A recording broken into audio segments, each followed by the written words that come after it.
hasta que te enteres. ¿Habéis quitado los teléfonos? Claro. ¿Habéis quitado los teléfonos? Sí. Cállate. Bueno, pues buenas tardes. Muchísimas gracias a todos y a todas por venir. Una nueva entrega del ciclo de Tempo de Poesía, la número 41, si no me fallan las cuentas. Y tenemos como invitado a José Luis Díaz Caballero, que él estuvo hace escasas 2 semanas por aquí, por San Lorenzo, participando en el evento que hicimos de San Lorenzo en verso. Él es escritor, es abogado, es crítico literario en distintos medios digitales y aunque ha trabajado yo creo que más la narrativa y ha recibido bastantes premios en narrativa, también tiene un poemario bastante interesante publicado en La Tortuga Búlgara. Y bueno, pues yo creo que nos va a hablar un poquito de él, nos va a leer algunos poemas. Sí. Así que, sin más, pues les dejo con él. Muchísimas gracias por venir, gracias por aceptar nuestra invitación. Que lo disfrutes. Muchísimas gracias.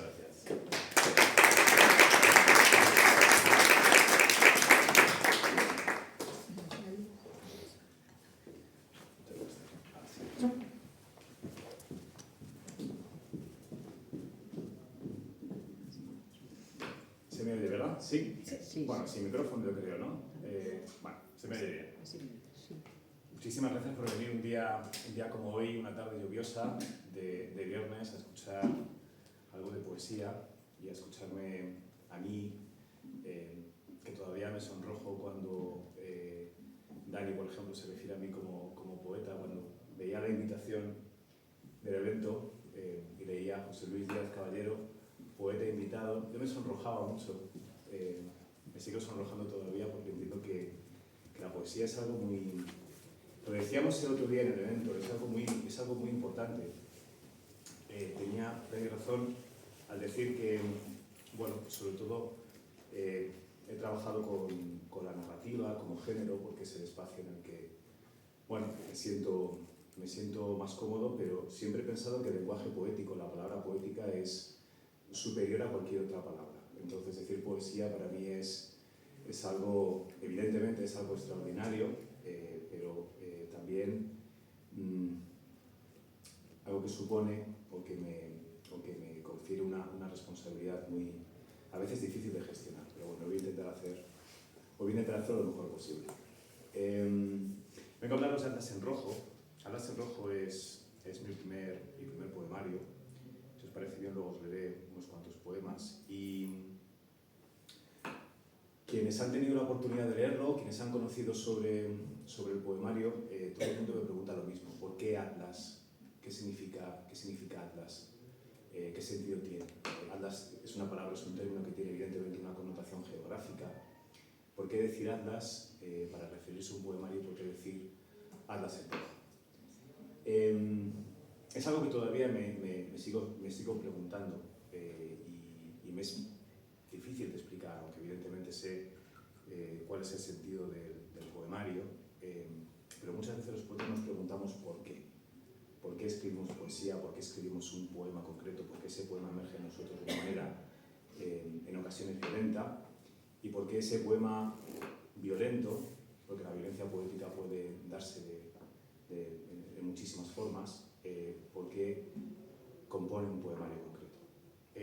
Yo quiero, antes de comenzar con la lectura de algunos poemas de Atlas en Rojo, me gustaría compartir con vosotros un texto que he escrito para esta ocasión. Es una especie... Bueno, es un texto en prosa, una prosa poética, evidentemente, porque aunque escriba narrativa, no sé escribir una sola línea, no sé componer un solo personaje, no sé describir un solo espacio, sino es pensando en la poesía. Yo siempre digo que los escritores, los prosistas, los novelistas, para serlo, o para poder serlo, con solvencia, necesitamos leer muchísima poesía. Decía Roberto Bolaño que la mejor poesía se ha escrito en prosa, por lo menos la mejor poesía del siglo XX. Yo no estoy de acuerdo, pero entiendo lo que quiere decir.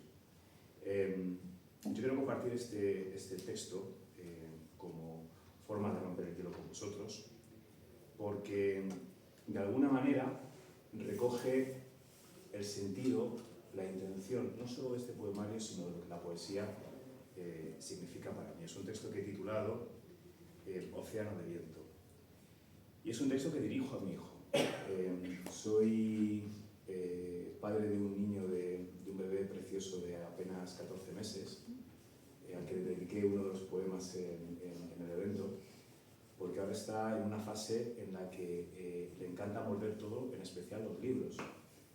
Y hace muy poquito, un día jugando, cuando su madre y yo, su mamá y yo jugábamos con él, vimos que tenía especial predilección por un libro de poesía, una antología poética que yo estaba leyendo. Entonces me imaginé que, bueno, que quizá la poesía comenzaba a formar parte de su vida, aunque os digo que hasta ahora únicamente ha llegado a comerse las tapas del libro, pero para mí es algo ya muy significativo.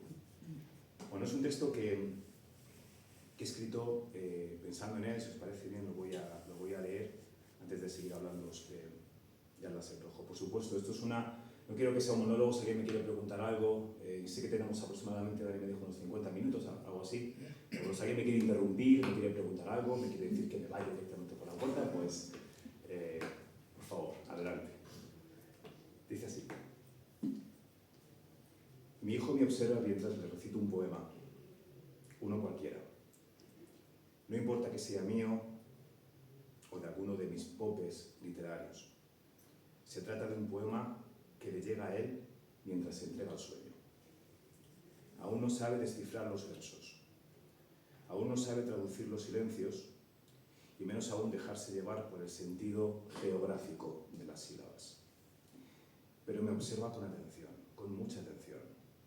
Me acaricia la barba con atención. Reintroduce su mano en la mía porque intuye que mis palabras son importantes y que este juego de sonidos e inflexiones tiene un propósito, quién sabe cuál, asociado con la felicidad. Sus balbuceos, ya débiles y cansados, son un sí. Un sí que me hace concluir el poema con una lágrima minúscula que él siente en su mejilla y que le hace sonreír. Ahora duerme en mis brazos y yo la acuesto en la cuna mientras recito en silencio el último verso. Lo esparzo sin voz a su alrededor para que relaje los costados de lo que ya es oscuro, para que excluya de su frente el terror a esas formas de tierra y cristal que reabren o reabrirán para él lo más profundo sin que yo pueda asistirle. Mi última palabra, que es vientre en su vientre esponjoso y blanco, apaga la luz de la habitación. Y hoy pienso, que soñaremos ambos con el mismo océano de viento. Océano de viento. Enigma y accidentes. Dudas desbrozando el cielo para mí mientras la vida material dispone del tiempo y rebaja con imperfecta limadura los espejismos del misterio. Océano de viento. Decirlo e imaginarlo. Sentir en mí su imprecisión dolorosa. Describirlo a ciegas para que lo arbitrario no dialogue más conmigo, siendo más libre que yo y ordenando contra mí las inclinaciones del absoluto. Sentirme expuesto a ese océano que se dibuja y se desdibuja cada noche me hace sentir vivo. Pero ese océano de viento resultaría aterrador sin poesía. Solo la formulación poética, más allá de sus estilos y corrientes, me permite uncir este impulso pretérito, descomponer la pregunta que me formulo una y otra vez sin saber por qué, arrastrar el dolor que, sin contextos ni presunciones, emerge en mí cuando fracasa mi diálogo con la felicidad. Mi hijo duerme en su cuna y yo releo la primera estrofa del poema de Dylan Thomas. No entres dócilmente en esa buena noche. La vejez debería arder y delirar al caer el día.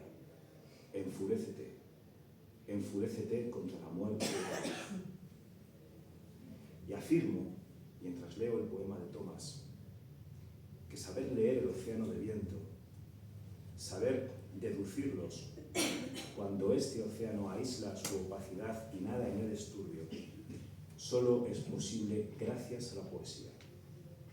Ella me permite seguir enfureciéndome cuando salvajea el cansancio. Ella me obliga a desarropar tantísima vejez prematura y prenderle fuego. No sé si mi hijo sueña con su propio océano o si éste sueña con él. Desconozco qué suerte de atavismos le impone ahora mismo. Dudo de si soy yo o de si seré en algún momento el océano de viento al que maldiga con los versos de otros cuando yo no esté. Si es así, si así debe ser, te entrego, hijo mío, este atlas en rojo. Te lo entrego mientras duermes con la esperanza de que uno solo de sus versos deshaga la curvatura nada dócil de esta noche, que también es mía, que también es y será siempre mía. Muchas gracias.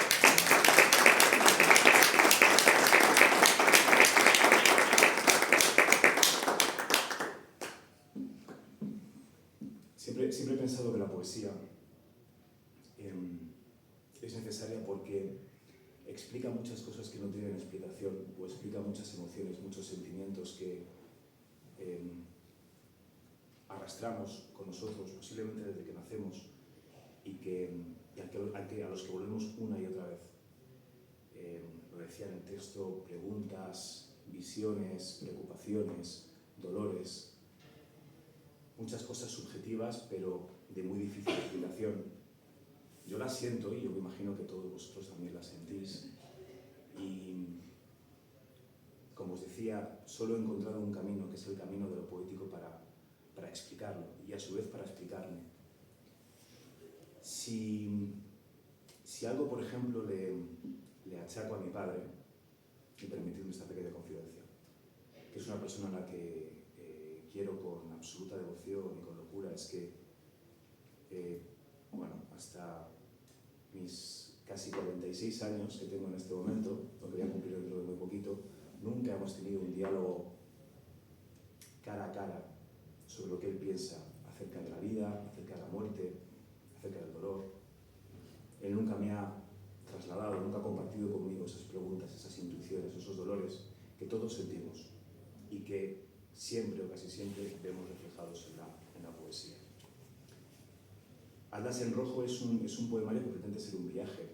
Yo adoro viajar, adoro ver, adoro descubrir, adoro comprender, adoro no comprender espacios y territorios que me resultan por sí emocionantes, pero siempre pensé antes de ser padre que nunca querría que mi hijo no supiera quién soy y no supiera cuáles son o cuál es mi océano de viento, porque posiblemente mi océano de viento tenga mucho que ver con el suyo y con el que, quién sabe cuándo, él le explicará alguna vez a su hijo. Entonces, si me permitís, en este pequeño tiempo breve que tenemos, me gustaría hacer con vosotros un pequeño recorrido que posiblemente sea, evidentemente es un recorrido personal, es un recorrido individual, pero que pretende ser de alguna manera, o crear de alguna manera, pues como la poesía pretende hacer un espacio colectivo en el que todos de alguna forma nos sintamos presentes y vinculados. Y permitidme comenzar con el poema que inaugura este atlas en rojo, que se titula 5. Me imagino que muchos de aquí sois padres, ¿verdad? ¿Sí? ¿No? Sí. Bueno, no sé si habéis tenido alguna vez esta sensación. Se titula 5. Al único ciego del paritorio le obligas a contar. 5, 5, 5, 5. Horno, madre, es tu suspiro del que extraes mi carne para siempre. Este poema tiene un sentido, y es que mi madre, cuando yo nací, siempre me ha contado la historia. Siempre me ha dicho que ella tenía una obsesión cuando nací, que era la de que tuviera los 5 dedos de ambas manos y los 5 dedos de ambos pies. Y me contaba que a todo el que entraba en el paritorio o en la habitación, ya fuera mi padre, su hermano, su madre, la persona, no sé, cualquiera que pasara por ahí, una enfermera, un médico, siempre decía: por favor, cuéntenle a mi hijo los dedos de las manos y de los pies. no vaya a ser que se esté escapando algún dedo, ¿no? Y todo el mundo que entraba en la habitación contaba. Y yo no le di importancia a esa anécdota, porque es una anécdota, evidentemente, puedo decir que tengo los 5 dedos de mis manos y de mis pies, pero cuando, poco antes de comenzar la escritura de este poemario, pensé en ello. Lo primero que me vino a la mente fue el término o el concepto de la expectativa. Y siempre me preguntaba, bueno, ¿y si no hubiera tenido los 5 dedos de las manos o de los pies, si me hubiera faltado alguno, qué habría sido de mí? ¿O cuál habría sido el concepto que hubiera tenido ella de mí? El poema Luz dice, intenta explicar o intenta responder a esa pregunta, sin dejar de ser una pregunta. Y dice así: ahora que os reluzco entre barrotes y no caen ya las madrugadas rojas, tú y tú os miráis fabricándome silencio. Mi madre siempre me decía, no pasa nada, hijo, si en algún momento, si hubieras nacido con una mano menos, con un dedo menos, con un pie menos, te habríamos querido igual, pero yo tengo mis dudas, porque, aunque esto suene injusto, pertenezco a una generación a la que sus padres, yo nací en el año 79, a la que sus padres, mis padres en este caso, yo creo que todos, o gran parte de los padres que tuvieron hijos a finales de los 70 y a comienzos de los 80, depositaron muchas esperanzas en nosotros. Nosotros éramos, o por lo menos yo lo fui, una expectativa.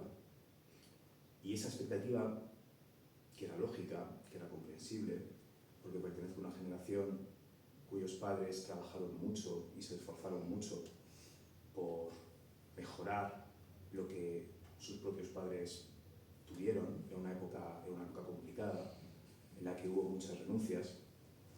Yo siempre he pensado que nosotros éramos el siguiente eslabón en esa cadena. Y yo, personalmente, siempre sentí esa expectativa, ese deseo de que yo mejorara todo aquello que me precedía, que yo mejorara a mis propios padres. Lo sentí como un lastre. Si vaciásemos lentamente esta habitación blanca, madre, y regresaras a tus sordas ceremonias de desmemoria y hartazgo, o si por el contrario hallaras aquí en mis efluvios un solo indicio de catástrofe, ¿seguirías sonriéndole a Dios?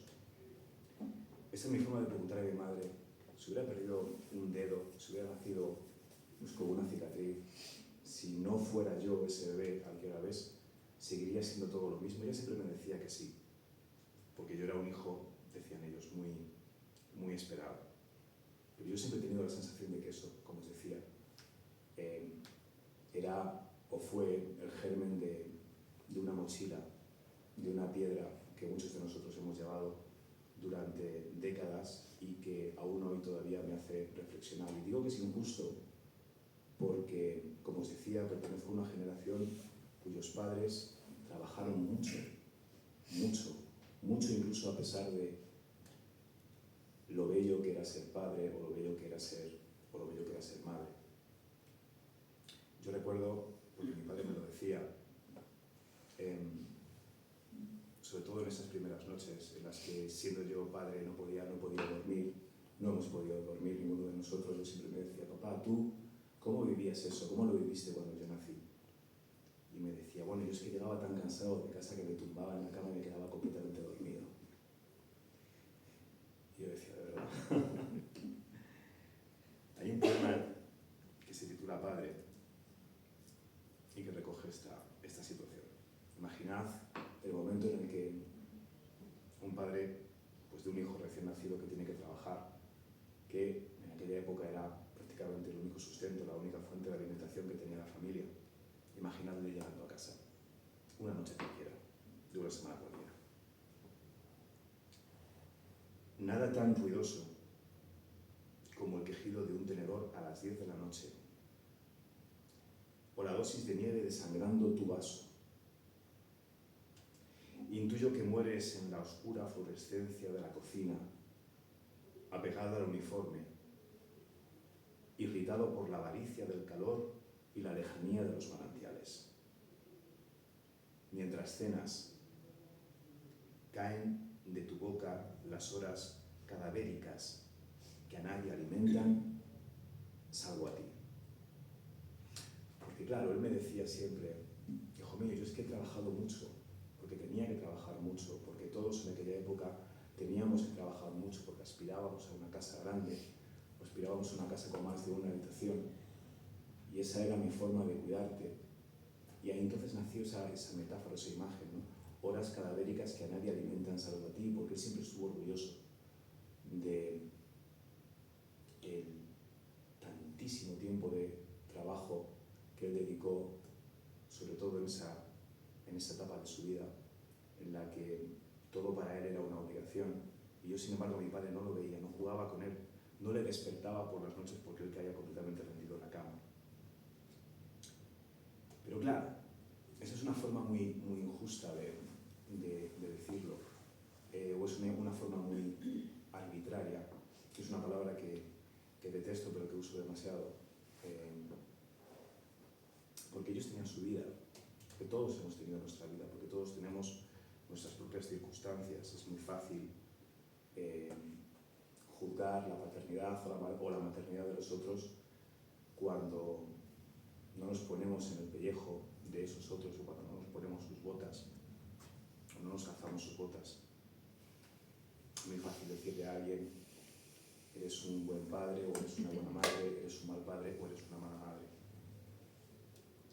Cuando llegué a un momento en mi vida en el que supe leer entre líneas a mis padres y de dónde venían ellos, y qué clase de hijos y de hijas fueron, escribí este poema, dedicado a mi madre y a mi abuela.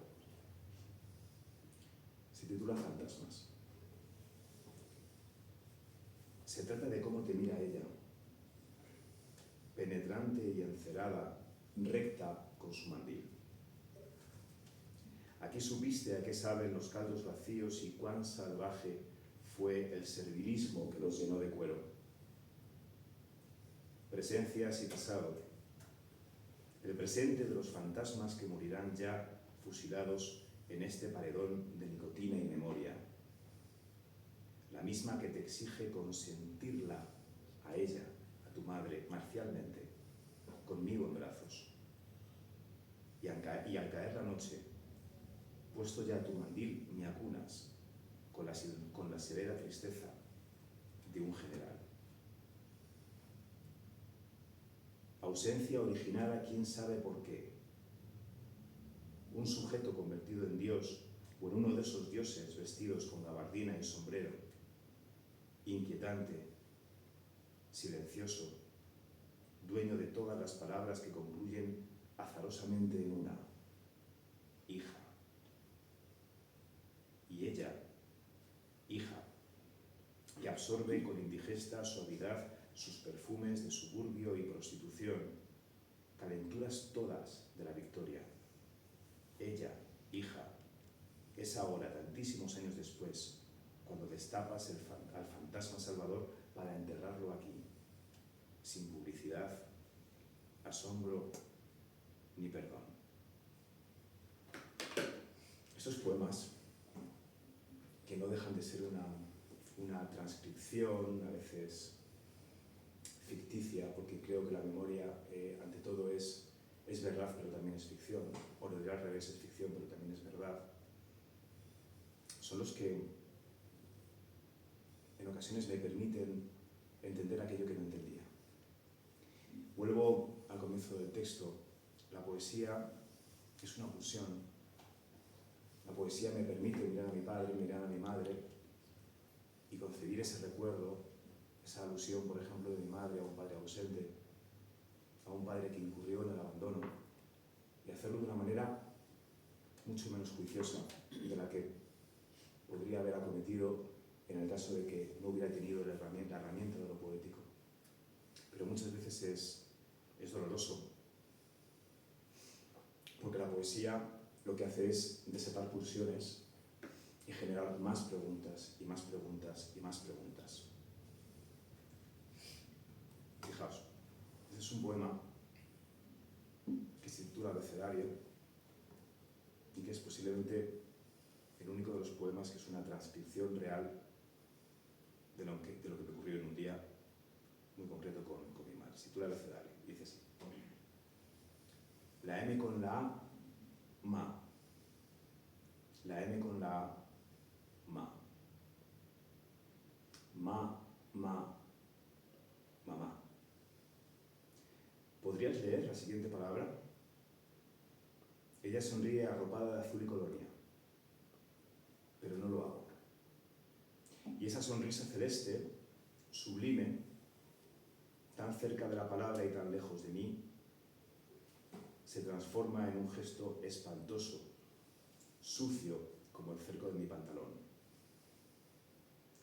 Y una explosión milenaria es ella caminando hacia mí, apretando los labios, deshaciendo los gestos.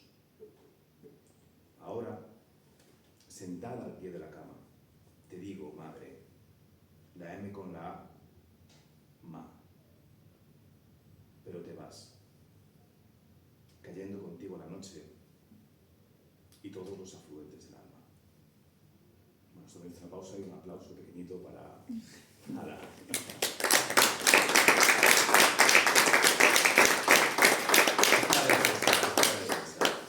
No me merece.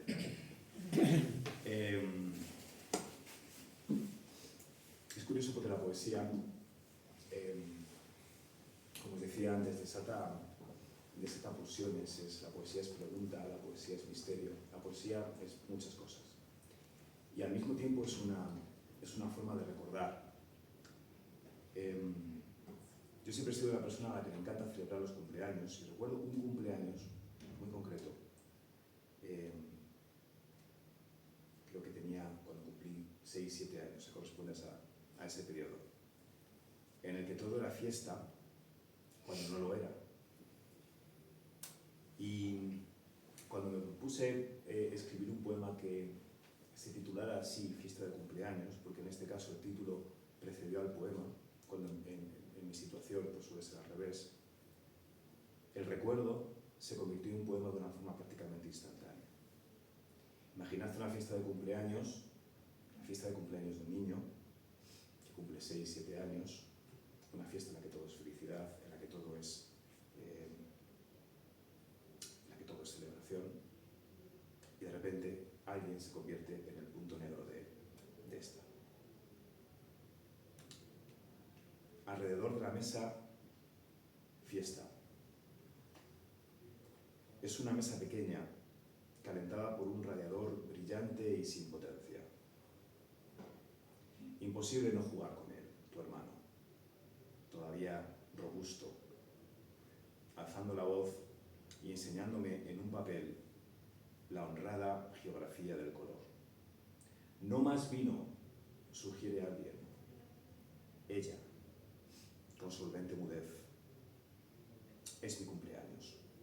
Y un niño nada sabe de estragos ni violencias, pero su gesto, siempre penitente, quieto en el purgatorio arenoso que incentiva a los justos, grita «basta». Y él desobedece. Es más, revoluciona sus manos para que no tiemblen y golpea así, así, así. La mesa donde celebro mi cumpleaños, despertando silenciosamente pasados muy negros. Tú, madre, coges la botella y le sirves porque él no puede. Razón por la cual sonreímos todos, embriagados de hilarante pudor. Bueno, un poema un poco trágico, ¿verdad? Si no...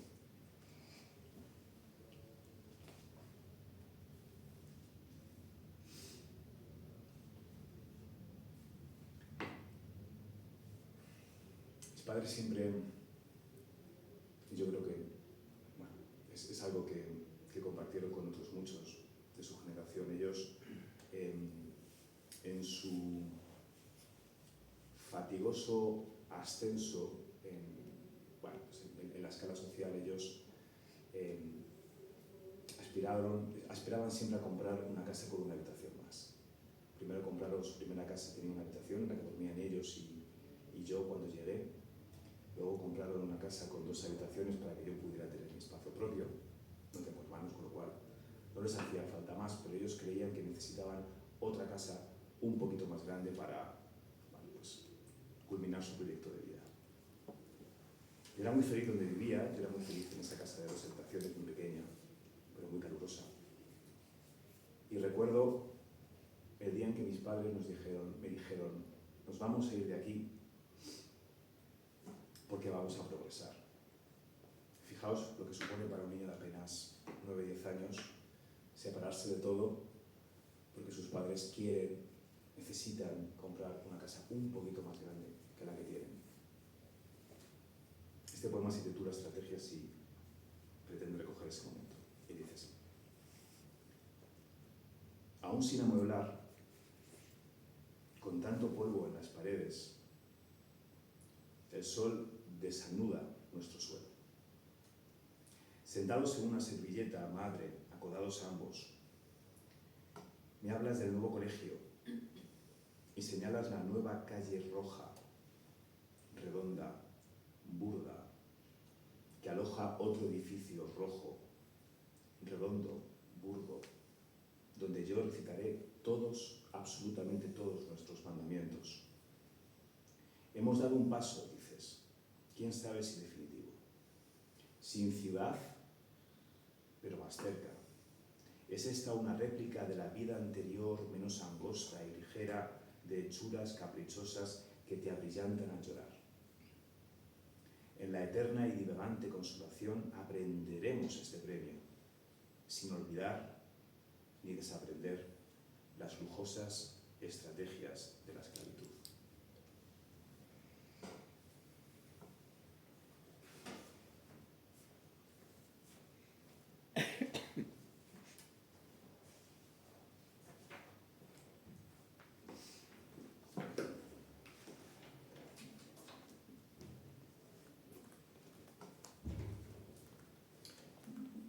Pero claro, nosotros tenemos una vida y quienes nos preceden también tienen la vida suya, su vida, con algunos secretos, con algunas personas, con algunas incógnitas.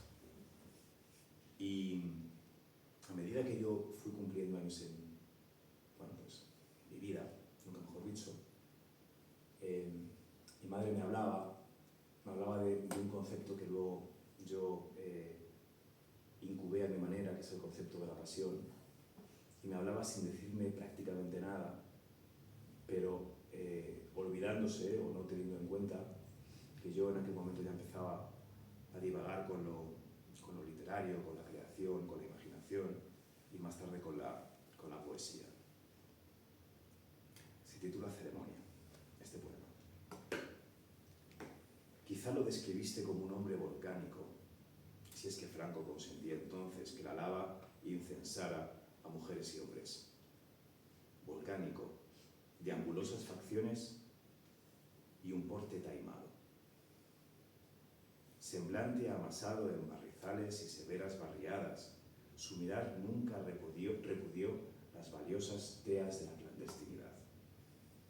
Para ti, madre, aquella morfología desgrasada de toda futilidad era la antítesis del terror. Te reiteras en esta ensoñación y descifras con desagrado el volumen de mis rodillas, y es hoy, mirándome al espejo, cuando inicio la incesante ceremonia en la que ardirán así las pieles de mi padre. La explicación de ese poema es muy gráfica. Mi madre me contó un día que tuvo un novio del que le encantaban sus rodillas, y me dijo, eran unas rodillas que son muy distintas a las de tu padre, y las de tu padre no me gustan nada, y tú tienes las rodillas de tu padre. Con lo cual en ese momento pensé que tenía que cambiar algo. Fijaos, si en aquel momento los sacrificios de todas las familias continuaban regresando al poema de Dylan Thomas que leía en el primero de los textos, no entres dócilmente en esa noche oscura. Notaba cómo ellos, o cualquiera de nuestros padres, seguían trabajando, seguían sacrificándose y seguían cayendo en ese cansancio que de alguna manera nos transmitían a nosotros. Este poema, titulado Espinas, pretende recoger esa sensación, o ese estadio. Y dice así: no es tu misma España, padre, pero atisbo en el aire un rumor de rendición y acuartelamiento, de furiosas alabanzas al martirio. Y si bien nunca me inculcaste el libre albedrío, porque no lo conoces, ya ni siquiera lo pronuncias, temes que ellos reorienten tus espinas del descanso hacia mí. Si alguien me quiere hacer alguna pregunta y destensar un poco el momento, por favor, adelante, ¿eh? ¿No? ¿Nadie? ¿Habéis visto una mano por ahí levantada? ¿No? Fijaos, yo fui cumpliendo años y uno de los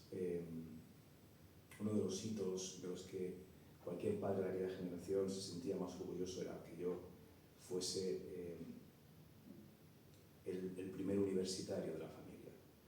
Y nada más y nada menos un universitario que estudiaba o que había estudiado, o que estaba estudiando, mejor dicho, Derecho, que era la carrera por antonomasia en aquel momento, Derecho. Un abogado en la familia. Un abogado. Qué cosa tan rimbombante, ¿no? Escribí un poema que se titula Actos de baratería. En el derecho mercantil, como una pequeña incursión legal, los actos de baratería son los actos ilegales que comete el capitán de un barco.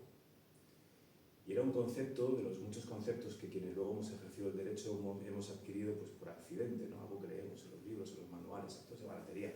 A mí siempre me parecía, ¿baratería? ¿Qué es eso? Yo lo asociaba con botines y con piratas, con el mar, ¿no? Y recuerdo que fue una palabra, que fue un término, o en realidad es un concepto, del que no me pude desligar durante mucho tiempo, y menos aún el día antes del examen, que era el último examen de la carrera. Y a partir de ese momento, que para mi familia pues, iba a suponer un punto de inflexión y un cambio, o de ese momento escribí este poema. Supongamos que Eneas, cuarteado por las nubladas arengas de Olo y tendido en la proa del barco como un mástil de ínfima calidad, atentara contra la moral de sus hombres, lanzándoles insultos y discordantes querellas. Supongamos también que, sin ahondar en su porfía conjuno, el héroe repartiese entre sus pares fracciones de tormenta, como si ellos mereciesen el castigo cruel de la causa. Supongamos a continuación que, varado el barco en la costa de Libia, nuestro guía Eneas trepara por una límpida colina en busca de refugio y que, siendo su afán prolongar la vida, esparciera en sus marineros la fatigosa intemperie que les dice lo ulterior. Pues bien, madre, el comportamiento de Eneas debe definirse como baratería del capitán o una prolongada sucesión de ilegalidades. Ilegalidades, dices. Así resumes mi explicación, sin preguntarme por el origen del héroe y recurriendo a una palabra, ilegalidades, tan vacía de épica para mí. Y subrayando, por supuesto, que si apruebo la asignatura de Derecho Mercantil seré el primer licenciado de la familia. Sin embargo, madre, ¿no reparas en que me he vestido para tamaña ocasión con este traje tan largamente muerto? Traje cuyas costuras, las mismas que ayer repudiaste, me acercan mucho a mi Padre y me alejan tanto, tanto de ti. Bueno, ya sabéis lo que son las ilegalidades, la baratería del capitán, lo digo porque más allá de lo poético tenemos que dar a los poetas un servicio público en el que podamos incluir ciertos conceptos.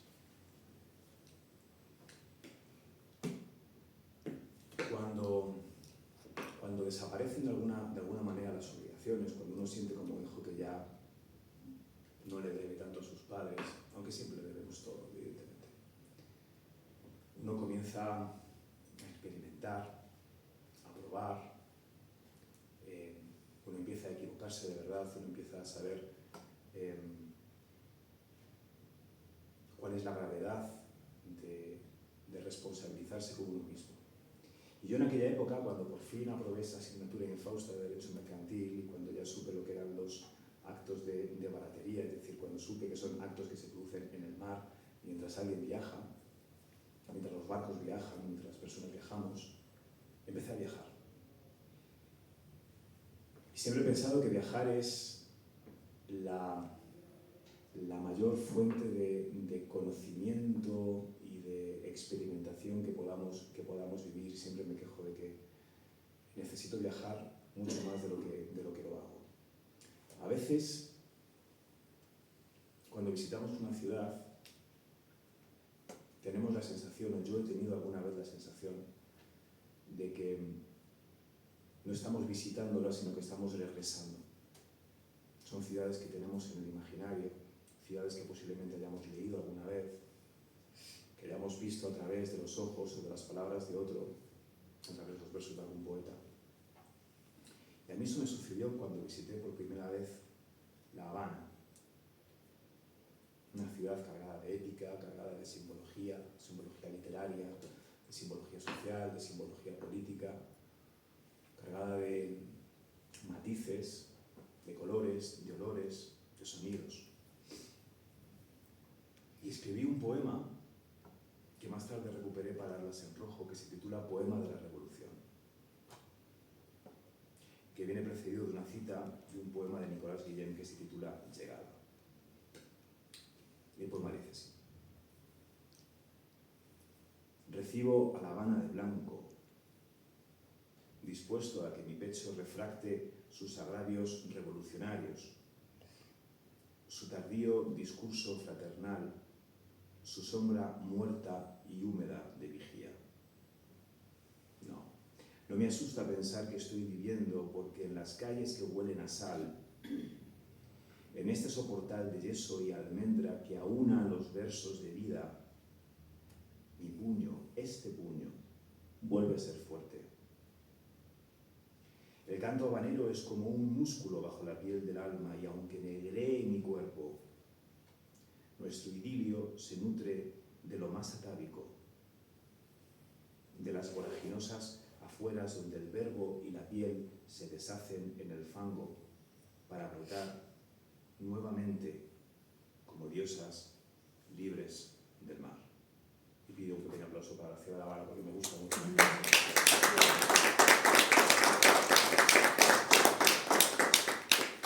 Dani, ¿cuánto tiempo nos queda? Por saber qué hora es. 8 menos unos 5. 5 minutitos. 5 minutitos. Okay. No se estoy aburriendo, ¿verdad?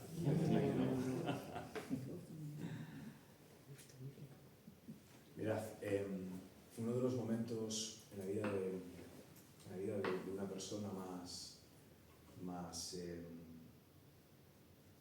reveladores es cuando, de sentirse cuidado, uno siente la necesidad de cuidar. Mi padre es una persona afortunadamente con un desapego extraordinario a la muerte. Está vivo, evidentemente, os lo avanzo. Pero cuando se enfrenta a una situación complicada, a la enfermedad de un familiar, de un ser querido, de un amigo, palidece de una manera terrorífica. Por alguna razón, y dado que, como os confesaba al principio, yo quiero muchísimo a mi padre, cuando he sentido e intuido que él se acercaba a ese precipicio ajeno, pero que él hacía o lo convertía en propio, siempre he intentado protegerle en esos momentos. Alguna vez lo conseguí, pero en este caso, y de ahí nace este poema titulado La llamada, no lo conseguí.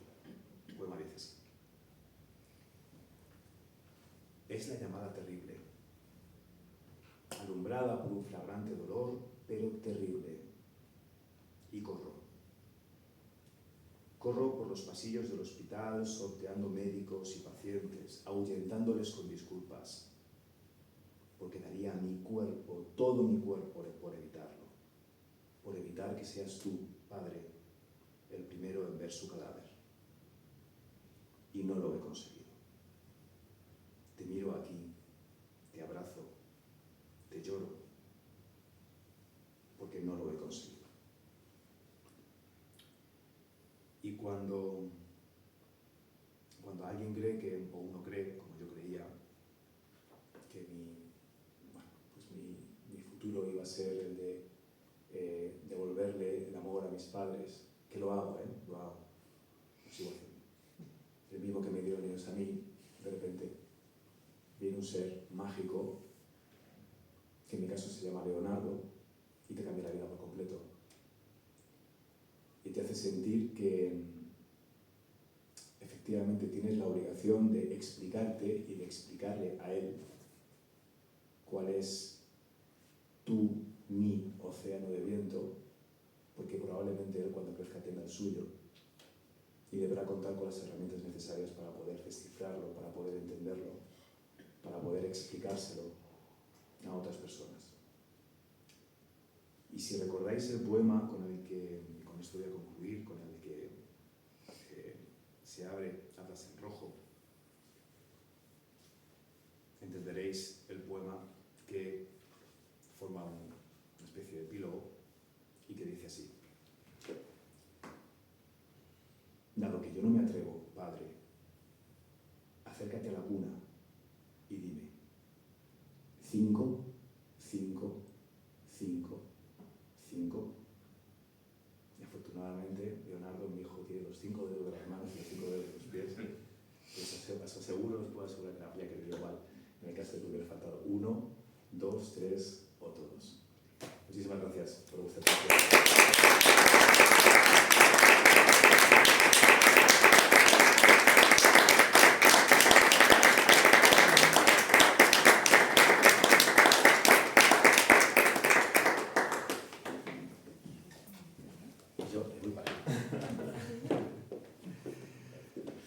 Pues muchísimas gracias. La verdad es que ha sido un recorrido por ese Atlas muy especial. Como sabéis, en este ciclo tenemos un apartado de micro abierto, por lo que si alguien quiere compartir un poema, si alguien se anima, pues el micro está a vuestra disposición. Sí, adelante, un aplauso.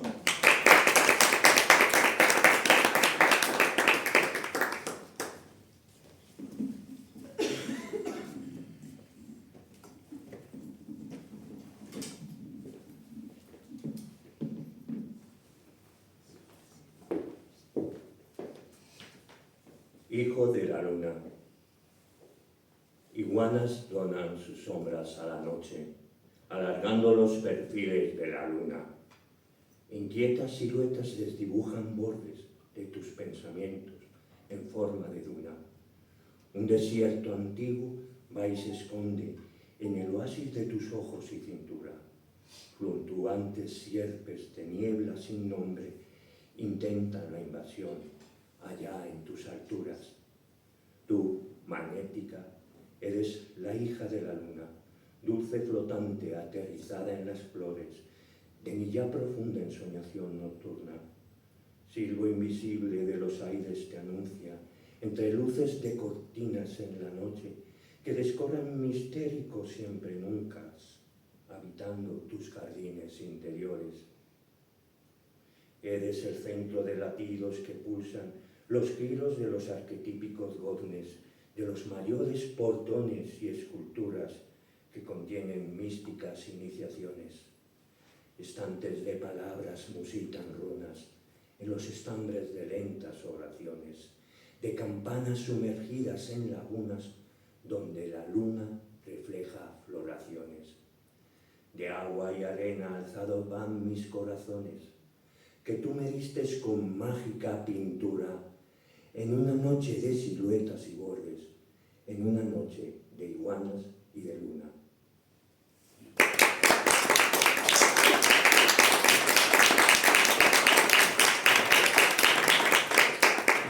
¿Alguien más se anima?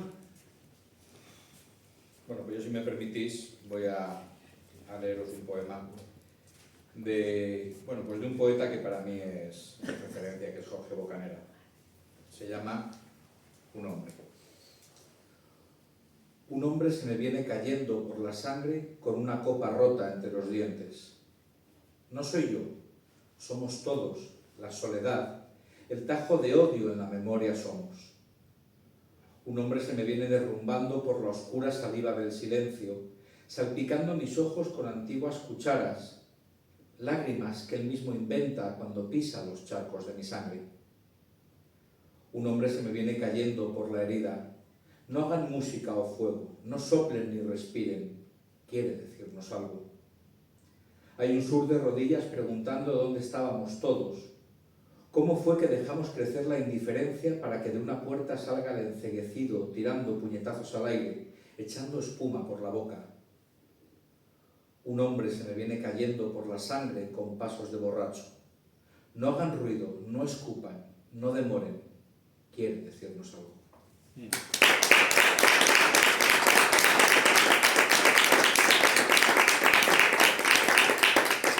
Para quienes no nos conozcan, somos la Asociación Cultural Florida Blanca, nos dedicamos al teatro y a la poesía. Esto es un ciclo que hacemos mensualmente. Todavía no tenemos fecha para noviembre, pero bueno, esperamos tenerla en breve.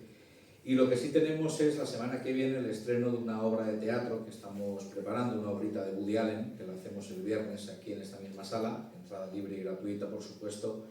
Me veo en la obligación de decir que no es para niños, porque es un poco irreverente y con lenguaje explícito. Por supuesto están invitados, esperamos verles por aquí. Muchísimas gracias por haber venido. Gracias por aceptar nuestra invitación y por muchas veces más. Muchas gracias.